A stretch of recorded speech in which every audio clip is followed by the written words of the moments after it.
I am Elaine Hunter and I am the mother of Lisa Lees.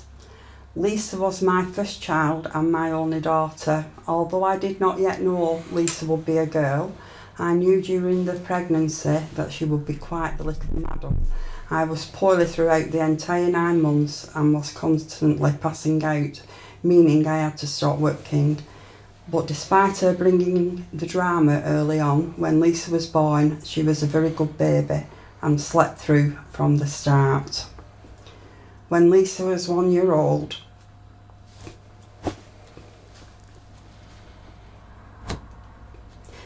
and able to walk, that is when you could see her character start to properly show. She clearly had a mind of her own. She was very independent and knew so clearly what she wanted. She was a handful. When Lisa was 4 years old, she won the Charming Child competition. Her photo was everywhere and I was so proud. When Lisa was 6 years old, I had my second child, my son Lee. Lisa was a bit jealous as she had us all to herself for all her life until then. But Lisa and Lee were soon thick as thieves. They both used to like to play us off one another, but Lee could also be a bit of a telltale as he knew he could get her into trouble. Because of the 6-year age gap between Lisa and Lee, they didn't really play the same games, but they were both into music and would always be dancing around. Lisa was a huge fan of Madonna and even went to see her in concert in London when she was 16 years old. It was her first time to visit London and came back full of it, armed with dozens of photos of her idol. She loved Madonna so much, she even gave herself Madonna as her middle name. At school, Lisa was always the apple of her teacher's eye. She was a good girl who didn't like to be shouted at, and when she was 10 years old, she was the harvest queen at St James's Church. Everyone said Lisa was the most lovely harvest queen they had ever had. Lisa's love of music and dance continued, and she took classes in ballet top, modern and national. She was so good she used to choreograph all the school shows. But Lisa had a sporty side to her as well. She was an exceptional swimmer and swam for England for the Church Girls Brigade. She came second and got the silver medal. I wasn't able to travel to watch her compete as I had to stay home and look after Lee, but I was so proud of both her work ethic and her achievements. As she progressed into secondary school, Lisa's independent streak continued and she took herself off to have her lovely long hair chopped off really short. She became the typical moody teenager, so we occasionally clashed, but she kept her strong work ethic and worked part-time alongside school from the age of 13. First she worked as a cleaner in a newsagent's, then helped out with clothes parties. After school, Lisa moved into college where she embraced her artistic side and studied art and design. She was also just accepted as a model and assigned to an agency to walk in fashion shows when at just age 17 she found out she was pregnant. Lisa still lived at home with us and we of course supported her and helped her after she gave birth to her first daughter Lauren. Although she was of course a young mum, Lisa was a very good mother. She did however want to make sure she had a career, so went back to college to train and qualify in beauty. Lisa met and married Anthony and Lisa had her second daughter India. There is a 10-year age gap between Lauren and India, but they get on so well. They also both just look like her. When I look at either of them, it is like I am looking at Lisa. Lisa continued to push herself, and while setting up her own beauty business, she also went to Huddersfield University, where she gained a degree in business management. She was very ambitious and had big plans to open up her own beauty salon, where her daughter Lauren was also going to work. Lisa also went back to her old college and became a tutor, teaching the next generation of beauticians and passing on her skills. Even though Lisa was a determined and ambitious person, she was also incredibly caring. When I had cancer, Lisa was with me every step of the way, coming with me for chemotherapy and giving me massages to help ease my pains. She was a great support. One of Lisa's greatest achievements was that she also set up an organisation that provided support to children who were approaching the end of their life. She would provide aromatherapy massages to the children and would also support to the parents. All the children had different disabilities, but you could see their eyes light up whenever Lisa entered the room. The work Lisa did here was very emotional, as she obviously lost many of the children, and that was difficult to cope with. But she pushed on and did what she could to help. In 2012, Lisa was given an award in recognition of her hard work, and we all went to London to see her receive it. I was so very proud of her and all that she had achieved. Lisa made a real difference to the lives of those people, and many of the parents who Lisa had helped came to her funeral to say their goodbyes. One of the biggest things I miss about Lisa is her laugh. She used to laugh all the time, and all her friends would say what an infectious laugh she had. She really did light up a room when she walked in. Lisa was hard-working and determined, but also fun-loving and incredibly caring. She touched so many lives with her love and compassion. She was an amazing daughter, mother, wife, sister and friend, and she is very much missed by all who knew her. Someone very special was taken from us all that day, and I speak of her often, but nothing can replace the joy she brought when people heard her laugh. We love you, Lisa.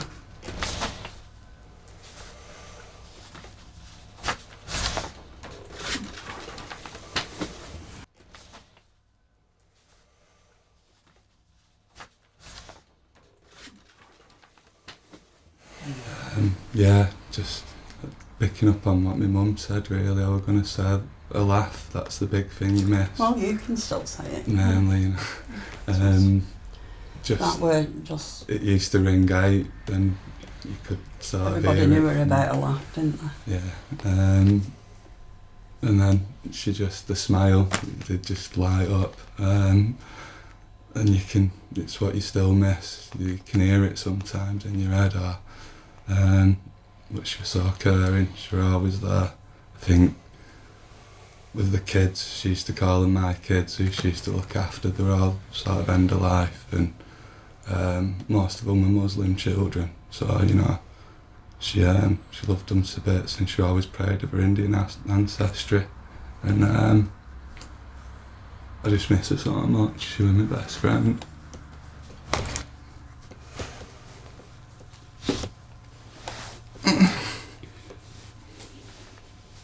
I don't really talk much about it. Yeah, one thing I could sort of do is, I remember when I had depression, and she wrote a letter sort of up, and I could maybe read that out to you. I brought it with me just to sort of highlight who she was. Dearly, just writing to you to explain about this phone that she'd sent me. We can't afford much for people this Christmas, but I thought I'll give you this phone, then I'll buy you some credit for Christmas, as I have a top-up card for it, so it'll just appear when I've done it. Hope you need a phone. I didn't think that you had one, as I asked my granddad, and he said he didn't think that you had one.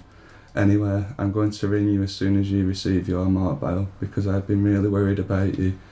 My granddad has been telling me how you're not going out anymore, and how you've been seeing someone about your head. Just remember, Lee, I am always here for you, and if all this is true, I'd do anything for you. You're my little brother, and I'll always protect and love you. If there's anything I can do to help, please tell me. I'd hate to think you're going through loads of stuff on your own, because you're not on your own.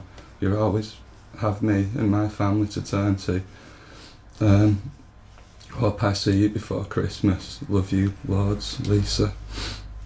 Anyway, yeah, and that was Lisa. She was always there for her family, always cared. When my mum real with cancer, she got everything sorted, got the flat. I was always at her house every weekend when we were growing up. Anything I needed, she was just there. She loved the kids a lot. Sorry, I need a minute, but really.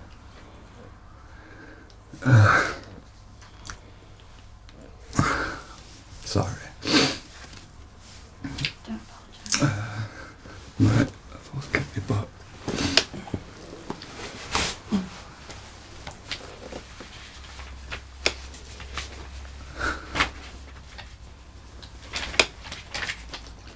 Lisa was so popular as well. She, the day of the funeral, and for an Alison and the full street in our town, right, and everyone stood on the street and clapped, and it was like an ovation down to the cemetery from the service. We couldn't fit people in the church, we had to put speakers outside, and it was always the same. Everyone knew Lisa when I was growing up, and even my teachers, if they had a soft spot for me, it was because they knew Lisa and they had a soft spot for her.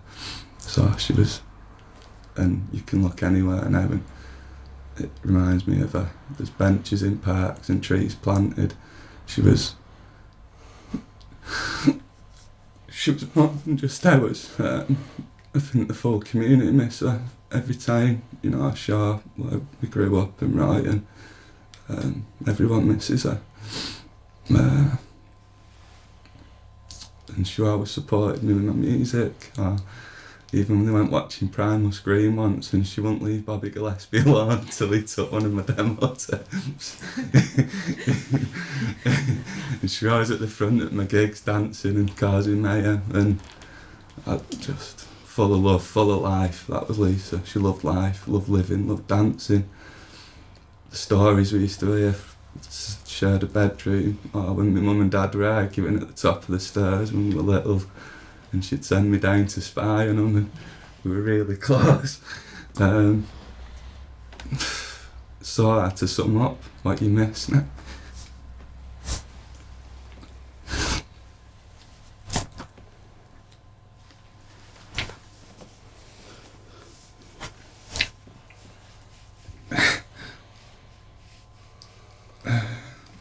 And then we had 3 months before she died, we got a phone call because my dad had drunk himself to death eventually, and weeks before she was murdered, we'd had a talk about her worst nightmares, because my dad died, he ended up in a morgue for months, so it was Lisa's worst nightmare. People don't really know what went on with that, but it really affected her to the point we talked about the songs we were going to have at each other's funeral. That's weeks before she died. So, yeah. But again, there were things that we were involved in. She still wanted to get him out of the morgue and get him buried. It wasn't possible in the end, but she never gave up on that man, and he wasn't worth it. But that was Lisa, family. She just wanted that family. I know she'd be really proud of her daughters, really proud of them and how strong they've been. And my mum, and yeah, we all miss her so much.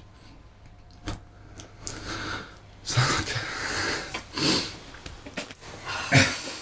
Oh. Wow. That was amazing. Very emotional. All right.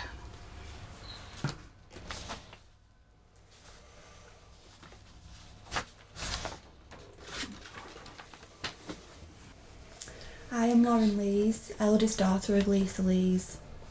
My mum fell pregnant with me at quite a young age, but nevertheless turned out to be an amazing mum, always dressing me lovely and making sure I had everything I need.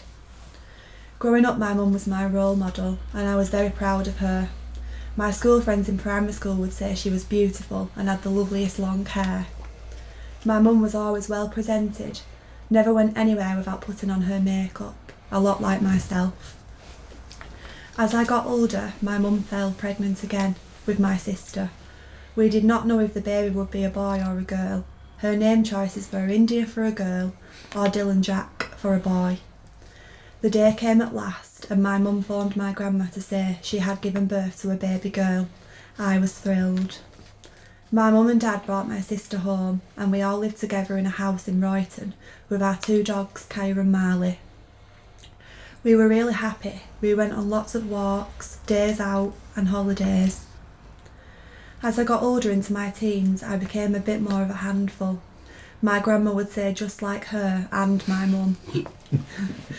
But even so, I felt like I could tell my mum anything, except for when I got in trouble for wearing makeup at school. For a while at age 16, I moved in with my grandparents on my biological dad's side. I still saw my mum, stepdad and sister regularly, and then I met my partner Chris at age 17, and at 18 I fell pregnant with my first child, Jaden. My mum was there every step of the way. She was there when I gave birth. She adored him so much, and he did her.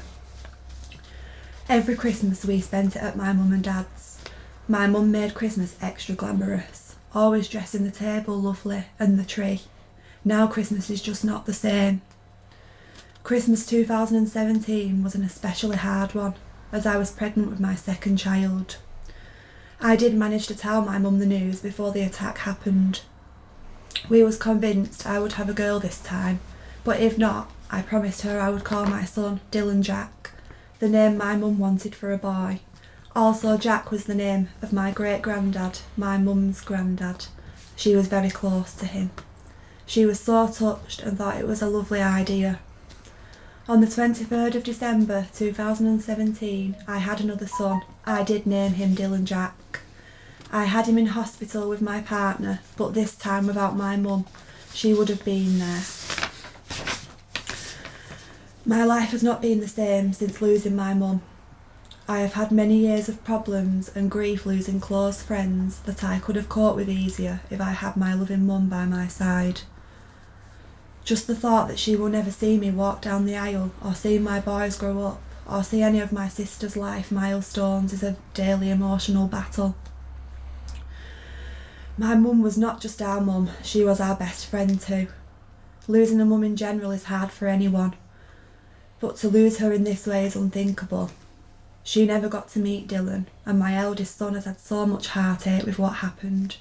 He is now 10 years old and gets really distressed that he might lose me. It's hard to deal with my own grief and have to help my son through his too. All I can do now is help my mum's memory live on and be there for my sister and family. My mum lit up all our lives and is missed every hour of every day. Beautiful, lads. That's perfect. Well done. Very beautiful. Beautiful and exactly what missing. Sorry about that, but I was expecting a call from Christy, so that's, Right. and I forgot to switch it off. Just that Just one. Before the Halloween To be honest, I'm shocked it weren't my phone. Normally it's always I put it on I silent. forgot to turn it off.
too.